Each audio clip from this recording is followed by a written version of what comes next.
I was the amazing habit guy on the planet for a number of years and still very emotionally dysfunctional.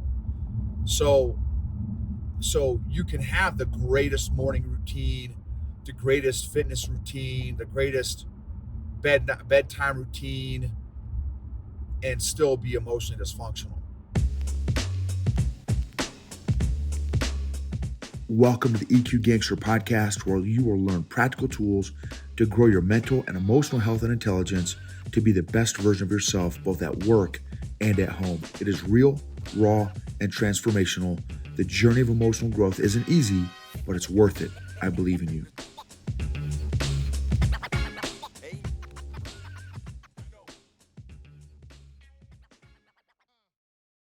EQ Gangsters, what comes first, the chicken or the egg? What is more important to lead yourself or lead other people?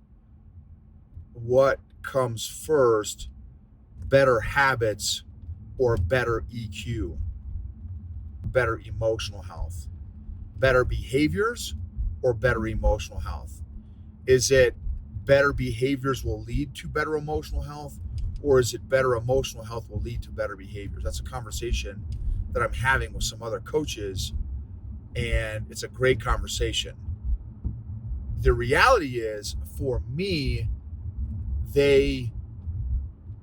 it's both and, not either or.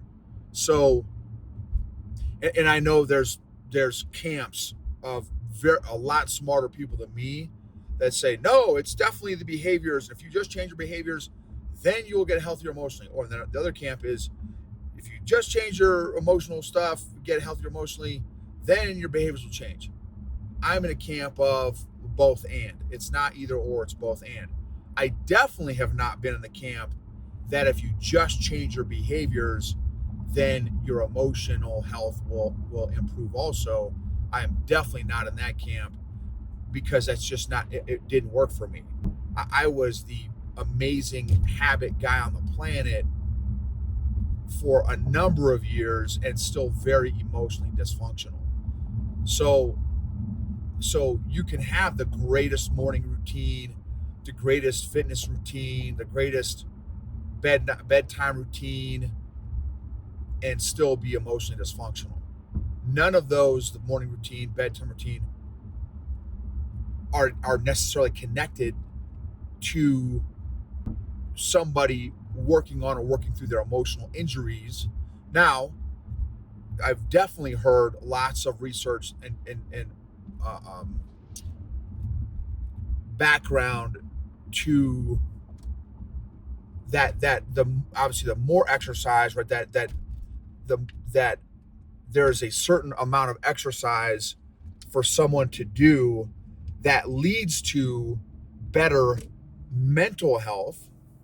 I think there's volumes and volumes of research on that.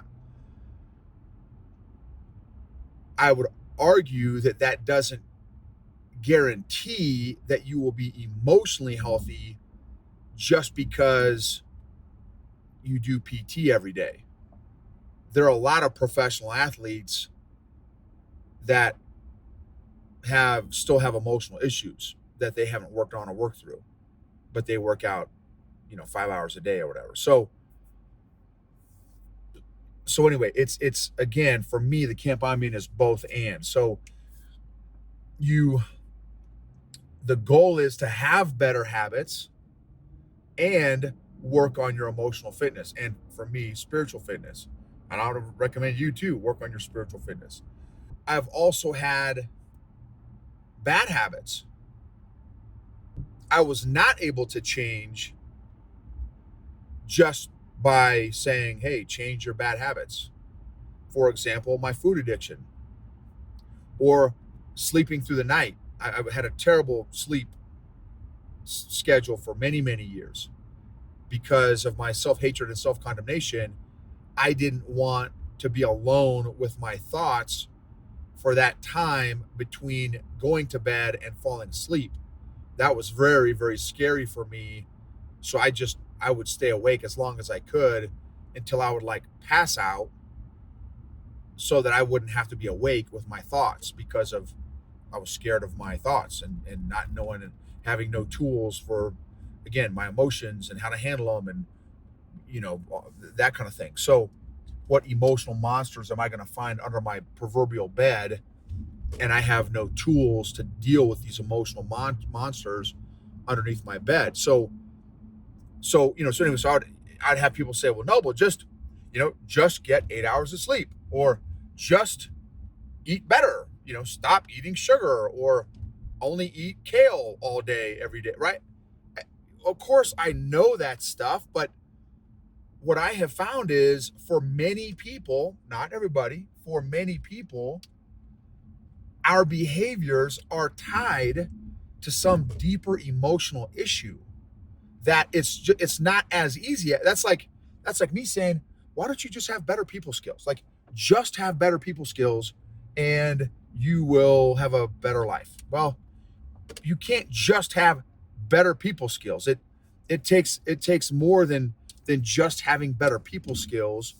That there's a process, there's work, there's intention that has to be involved in in the process of growth and change and healing. It's not as simple as many of us think, of just save your money, stop spending money, find just find a better job, or find a business, or just change. Again, there are, for many of us, emotional reasons why we do what we do. Most of us haven't figured out what those emotional reasons are, or we are not willing, or have not been willing, to do the emotional work, that emotional heavy lifting, that emotional fitness, to be healthier emotionally. And so, guess what? Our behavior mechanisms and survival mechanisms and coping mechanisms that we've developed over time are going to continue. Or at best, which was also happened to me, I would change my behavior for, or the other one I love too is the PMA, right? The positive mental attitude. Just be positive, and only speak positive. Or the affirmations, right? Oh, have your affirmations, and just have your visualization, and you have your vision board and dream board and all that kind of stuff. And not that stuff is a bad thing. For me, none of those worked very well because of the deeper, my emotional foundation was on shaky emotional dysfunction and emotional sand. And so as soon as I'd be done doing an affirmation, all my other negative scripts and playlists and self-talks would kick in and say, dude, that's all BS. You know it's BS. You know it's not going to work, right? Or every time I'd see a vision board or a dream board, because of my emotional dysfunction, because I hadn't done all the emotional heavy lifting, emotional fitness, I would just tell myself, you don't deserve that. You're unworthy, dude. You're unworthy. You don't deserve that stuff. You'll never have that stuff. What, having more time, more family time, or more financial resources, or live where you want to live, or live your dreams, or you don't deserve that stuff. You're gonna have a miserable life, right? That was on repeat. And so to think that just affirmations, or just visualization, or just without addressing some of those deeper emotional things, I think is a little naive and short-sighted. Again, for me, in my opinion, you've got to have both. The address behavior, definitely address some habits, but also do the deeper work of, why do you have the habits you have now? Why do you have maybe some behavior patterns that aren't healthy or aren't productive? Do that homework, figure that stuff out, because there's a reason. There's a reason. Why aren't you waking up earlier? Why are you watching so much TV? Why are you on social media longer than you maybe should be? Whatever those, maybe some of those, again, unhealthy, unproductive habits are, do that heavy work and heavy lifting, rather than just say, well, just stop doing this and start doing that. I mean, try it, see if it works. It never worked long term for me. I maybe changed a habit pattern for like 3 days, and then I'd go back to my regular dysfunction, because again of the deeper emotional issues that I had. So Anyway, both and, in my opinion, is address habit behaviors and habits and address the deeper emotional reasons of why you're doing what you're doing. And that takes time, effort, and remember, like a previous episode, have grace, curiosity, patience, and trust the process. Thank you for being a part of this journey and letting me be a part of your journey. And would love it if you could share an episode, maybe, or if it adds value to you, share it with somebody that it might benefit. Friend, family member, colleague, coworker.